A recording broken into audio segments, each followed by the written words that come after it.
Assalamualaikum warahmatullahi wabarakatuh. Good afternoon, everyone. First of all, we are from the fourth group.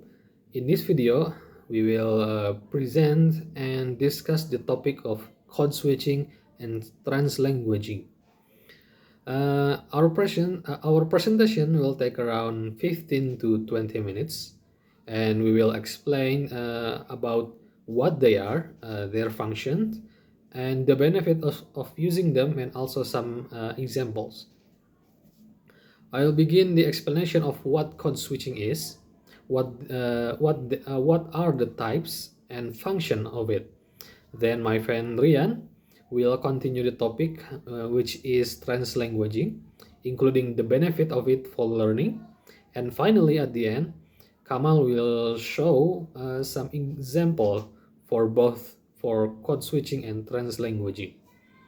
Okay, so without further ado, sit back, relax, and hopefully enjoy your presentation. All right, first, what is code switching? From a quick Google research, code switching is a practice of alternating between two or more language or dialect, or also varieties of speech within a single conversation or even in the same sentence. In sociolinguistic, there are three main types of code switching.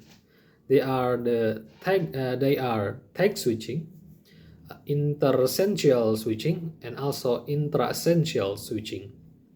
Tag switching involve adding an extra word or phrase, often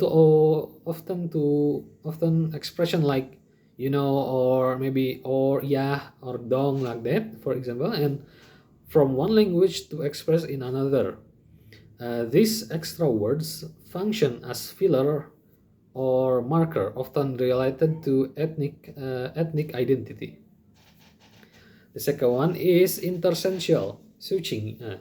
Interessential switching often usually happen or is used between sentences or clause.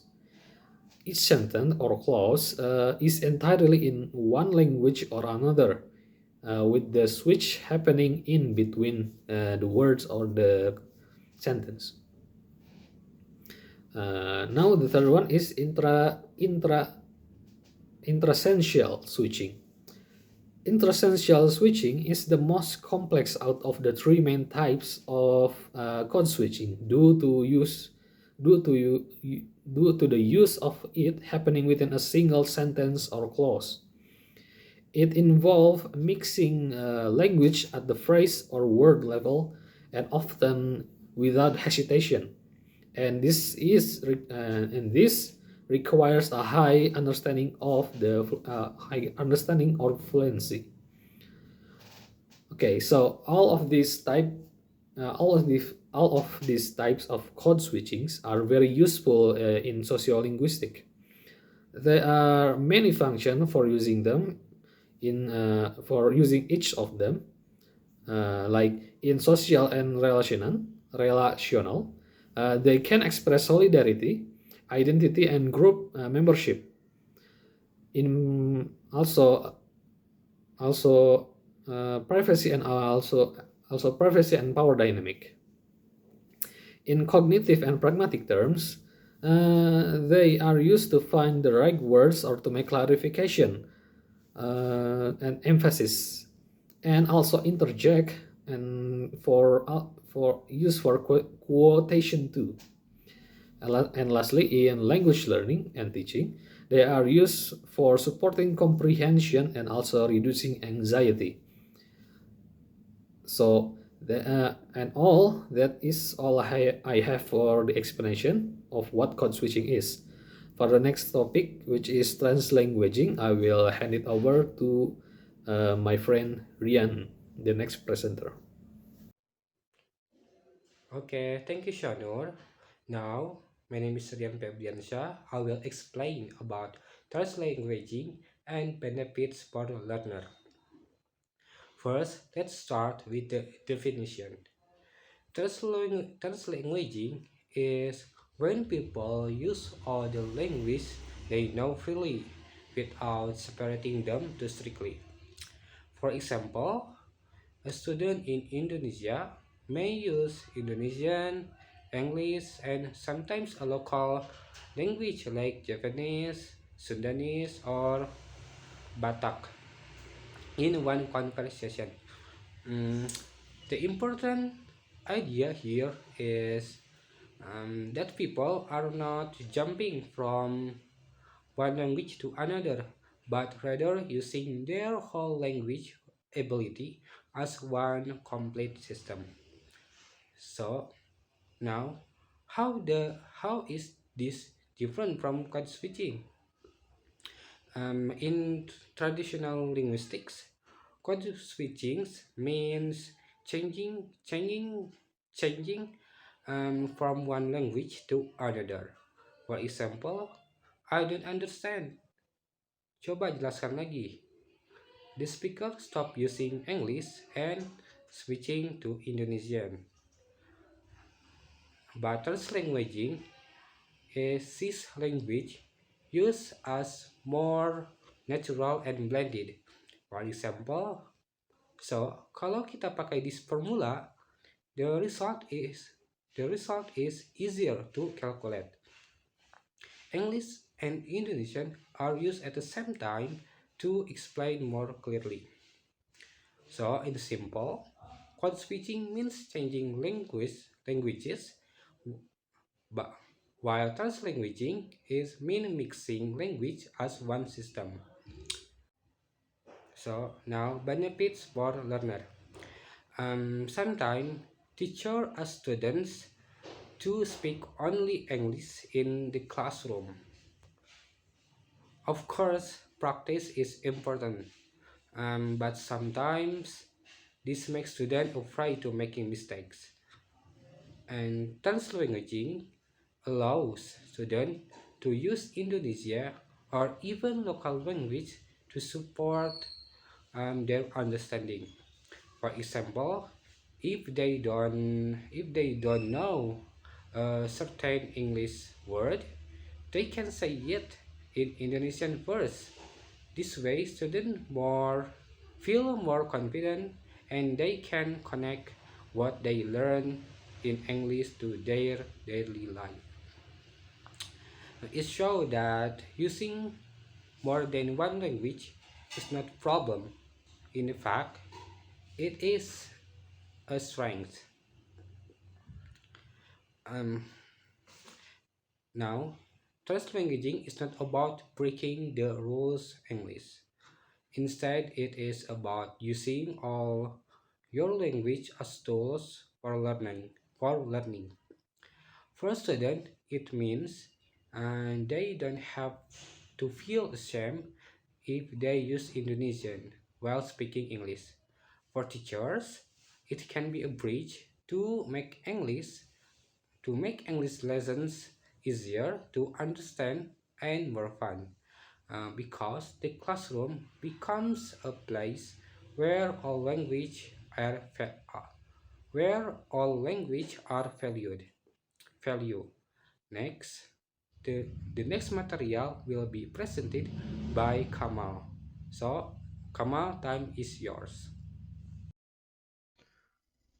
Okay, thanks to Rian for explaining the material. And now the last point I want to talk about is the example of code switching and translanguaging in Indonesia.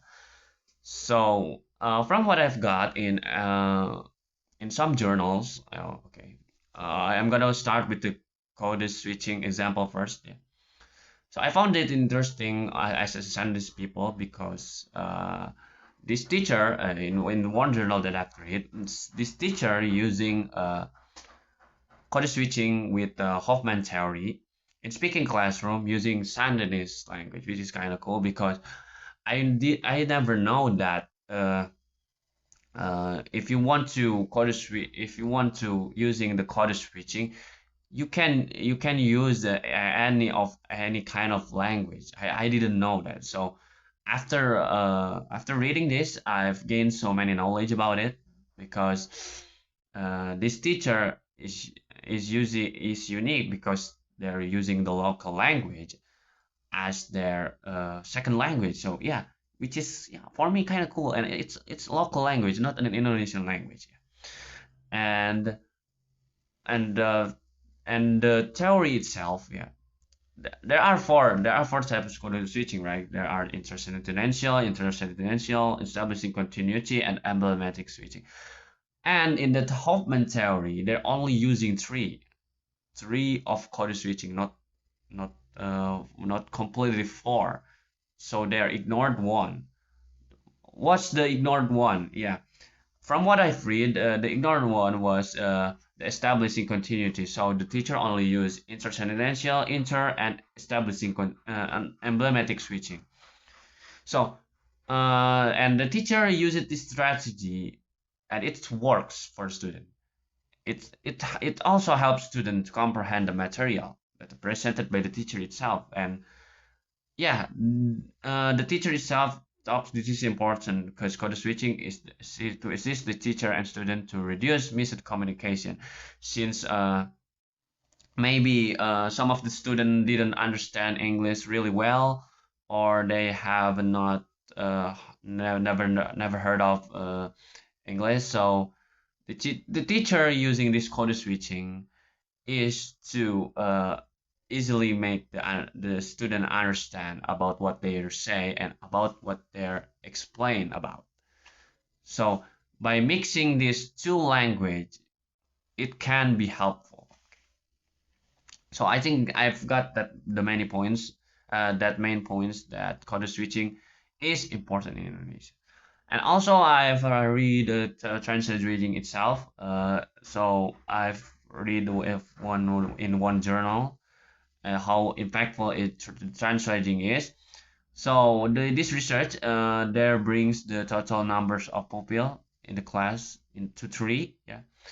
And in the classroom, there are three primary approaches of teaching that are used. So, and in the three of them, the translating itself, yeah, the one of the strategy, the one of the approaches is translating. Yeah, it's an excellent strategy for supporting children in the learning of a second language, because it has the ability to dramatically change the way in which a language are learned. And also, uh, since since in the deficiency of in terms of language instruction, and no, because since when the transition has occurred as a result of a transformation in the educational environment, I think, yeah, uh, this is important. Okay, both of them is important, because the term translanguaging itself refers to a method of instruction that lays of emphasis on the various languages that are spoken in the classroom and seeks to foster understanding and engagement in each of those languages separately, which is, yeah, have a significant benefit for the student itself. Okay, I think so. That's all from us. Thank you very much for your attention. So to summarize, we have discussed three important things in about code switching and translating in this classroom. So the speaker one has already explained about the code switching, the types, the function itself, and the second speaker already explained about the definition of the translating itself, how it works, and what's the benefits for the student and for both, yeah, both way. And I'm already given the example of code switching and translating example in how it implemented in Indonesian FEL classroom. So I hope this presentation gave you a clear understanding. Sorry if there's misunderstood or there are mistakes that we've got during the presentation. Hopefully it can be learn for ourselves to can speak better and more understand. Okay, thank you very much. Wassalamualaikum warahmatullahi wabarakatuh.